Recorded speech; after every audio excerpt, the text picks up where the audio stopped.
সুন্নাত মাফিক জীবন যাপনের প্রথম সবক যেটা একজন মুসলমানের জন্য দাড়ি রাখা কি। আমাদের যুবকেরা অনেকেরই এখন দাড়ি রাখতে চায় না।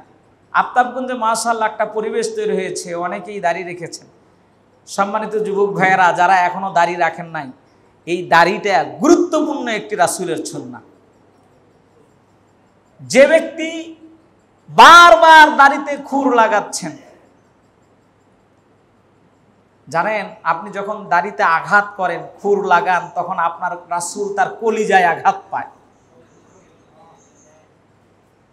অনেকেই মনে করবেন যে হুজুর আমার চেহারা ভালো রাখার জন্য আমি একটু দাড়িতে, আমার স্ত্রী তো ভালোবাসে না, স্ত্রীকে ভালো রাখার জন্য, পরিবারকে একটু স্মার্ট স্মার্ট ভাব দেখানোর জন্য আমি দাড়িটা ক্লিন শেপ দিই।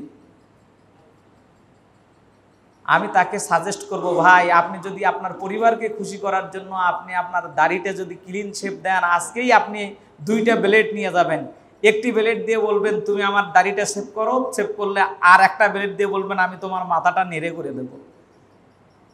স্ত্রীর মাথাটা নেড়ে করে দিলে ভালো দেখা যাবে না? হ্যাঁ, আর স্ত্রীকে এটা করতে চাইবে?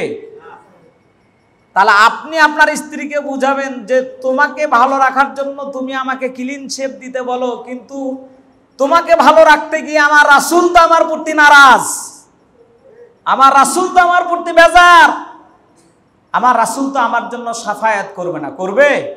করবে না। ওই জন্য দাড়িটা রাখেন, দাড়িটা ছেড়ে দেন, লম্বা করেন।